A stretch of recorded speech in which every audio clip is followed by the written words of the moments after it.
ਇਹਦੀ ਬਾਂਹ ਤੇ ਲਪੇਟ ਦਿਓ। ਕੀ ਗੱਲ ਉਪਰੀ ਬਣਾਈ ਹੈ? ਇਹ ਅੰਡਾ ਟਕਾ ਟਕ ਅੰਡਾ ਵੇ। ਲੱਗਦਾ ਵੀ ਰੂਮ ਤੇ ਭੇ ਪਾਇਆ ਰੂਮ ਤੇ ਚੈੱਕ ਕਰ। ਸਾਡੀ ਬਾਤ ਇਹ ਸ਼ਕਲ ਤਾਂ ਕੋਈ ਆਈ ਨਹੀਂ ਆਂਡੇ ਦੀ। ਆਂਡੇ ਦੀ ਕੀ ਸ਼ਕਲ ਬਣ ਗਈ? ਜੀ ਦੇਸ਼ ਦੀ ਸ਼ਕਲ ਹੁੰਦੀ ਆ, ਜਿਹਦਾ ਗੋਸ਼ਤ ਦੀ ਕਹਿੰਦਾ ਇਹ ਦੇਖੀ ਕੈਸੀ ਸ਼ਕਲ ਬਣ ਗਈ। ਆਂਡੇ ਨਹੀਂ ਕਿਸੇ ਨੇ ਖਾਧੀਆਂ ਉੱਥੋਂ ਟਿੱਕੀਆਂ ਕਦੀ? ਇੰਜ ਦੀਆਂ ਨਹੀਂ ਹੁੰਦੀਆਂ। ਹਾਂਜੀ ਲੇਕਿਨ ਇਹਦੇ ਵਿੱਚ ਟਿੱਕੀ ਸ਼ਕਲ ਇਹਦੀ ਕੀ ਬਣ ਜਾਵੇ ਇਹਨੂੰ? ਹੁਣ ਕੀ ਮੈਂ ਬਣ ਦੇਵਾਂ? ਇਹਦੇ ਮੁੰਡੇ ਵਰਗਾ ਲੱਗਣ ਲੱਗ ਜੇ। ਸਟਾਰ ਨੇ ਬਣਾਇਆ ਵਾ ਵੀ ਉਹਦੀ ਸ਼ਕਲ ਕੀ ਬਣਾਣੀ ਮਰੇ। ਆਹ ਦੱਸ। ਉਹ ਤੈਨੂੰ ਨਕਸ਼ਾ ਵਾਲਾ ਅੰਡਾ ਚਾਹੀਦਾ। ਇਹਨੂੰ ਨੋਨੀ ਕਹਿ ਕੇ ਬਣਾਣਾ ਅੰਡੇ ਨੂੰ। ਸਾਡੇ ਵੀ ਛਿੱਟੇ ਫਰਾਤੇ ਉਸਤਾਦ ਜੀ। ਲਓ ਜੀ ਆ ਕੁੱਕ ਜੇ ਇਹ ਆਂਡਾ ਇਹਦੇ ਚ ਕਰਨਾ ਹੈ। ਉਹ ਬਾਲੇ ਵਾਲਾ ਅੰਡਾ ਵਾ ਜੀ। ਦੱਸੋ ਯਾਰ ਕੈਸੀ ਗੱਲ ਹੈ? ਨਹੀਂ ਆਂਟੀ ਨੂੰ ਫੈਂਟਾ ਦੇਣਾ ਤੂੰ। ਆਜੋ ਠੀਕ ਆ। ਓਏ ਤੱਤਾ ਦਿਆ ਢੋਲਣਾ ਸੀ ਯਾਰ ਇੱਕ ਮਿੰਟ ਹਲੋ ਫੋਨ ਥੋੜਾ ਦਿਆ।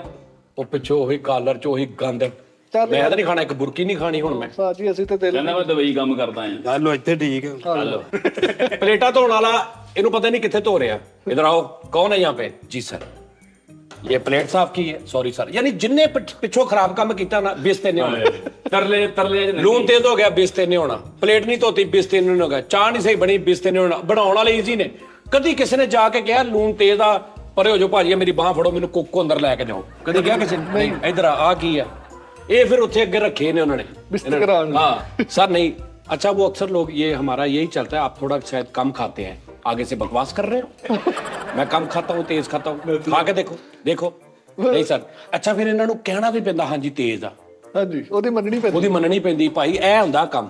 ਸੈਂਡਵਿਚ ਲੈ ਗਿਆ ਕਹਿੰਦੇ ਯਾਰ ਇਹ ਚ ਨਮਕ ਤੇਜ਼। ਕਹਿੰਦਾ ਮੈਂ ਪਹਿਲੇ ਆਪ ਖਾ ਕੇ ਚੈੱਕ ਕੀਤਾ। ਅੱਛਾ ਐਸਾ ਬਦਕਿਸਮਤ ਹੈ ਕਿ ਨੇ ਜਾਣ ਗਜਰੇਲੇ ਚ ਨੂੰ ਬੁਲਾ ਕੇ ਵਿਸਤ ਕਰਦਾ ਨਮਕ ਤੇਜ਼ ਆ, ਤੂੰ ਵੀ ਮੰਨ ਗਿਆ ਕਹਿੰਦਾ ਸਰ ਸੌਰੀ ਸਰ। ਉਹ ਤੂੰ ਉਹਨੂੰ ਕਹਿ ਭਾਈ ਇਹ ਗਜਰੇਲਾ ਚ ਕਿਤੇ ਨਮਕ ਹੁੰਦਾ? ਇਹਨਾਂ ਨੇ ਗੱਲ ਥੱਲੇ ਲੱਗ ਜੀਦਾ। ਥੱਲੇ ਕੀ ਗਜਰੇਲੇ ਚ ਨਮਕ ਤੇਜ਼ ਕਹਿ ਕੇ ਉਹਨੇ ਬਿਸਤ ਕਰਤਾ। ਇੱਕ ਗਾਹਕ ਐਸਾ ਸੀ ਉਹ ਤੀਜੇ ਦਿਨ ਸਿਰਫ ਬੁੱਢੀ ਨੂੰ ਕਹਿੰਦਾ ਆਓ ਬਿਸਤ ਕਰਨ ਚੱਲੇ। आज शाम को बाहर बिस्त ਉਹ ਕਹਿੰਦੀ ਮੈਂ ਅੱਜ ਬੋਰ ਹੋ ਰਹੀ ਹੂੰ। ਕਹਿੰਦਾ ਚਲੋ ਖਾਬਰ ਕੋ ਬਿਸਤ ਕਰਨੇ ਚੱਲੇ। ਇੱਥੇ ਫੜਨਾ ਅੰਡਾ। ਤੇ ਚੇਦਾ ਕਰਦਾ ਸੀ ਬੁੱਢੀ ਨੂੰ ਕਹਿੰਦਾ ਤੂੰ ਵੇਖੀ ਅੱਜ ਮੈਂ ਇਹਦੇ ਕੋ ਕੀ ਮੰਗਾਉਣਾ। ਤੇ ਉਹਨੂੰ ਕਹਿੰਦਾ एक फीकी चाय लेके आओ। फीकी चाय लेके ਉਹਨੂੰ ਕਹਿੰਦਾ ये क्या बनाया है? इसमें चीनी नहीं है। सर आपने खुद कहा था, बकवास कर रहे हो आगे से। यार खीर यानी कह ही नहीं सकता ਉਹਨੂੰ कि सर आपने खुद तो कहा था। ये लॉ ही नहीं हैगा, ये वो रूल ही नहीं हैगा। वो भी चेदा करना थे मियाँ बीवी। वो तो बुढ़ी उधर नार रली थी। बेगम मैंने इसे कहा है नहीं हमने तो मीठी मांगी थी। वो भी इदा दी तो चल जाती है कहती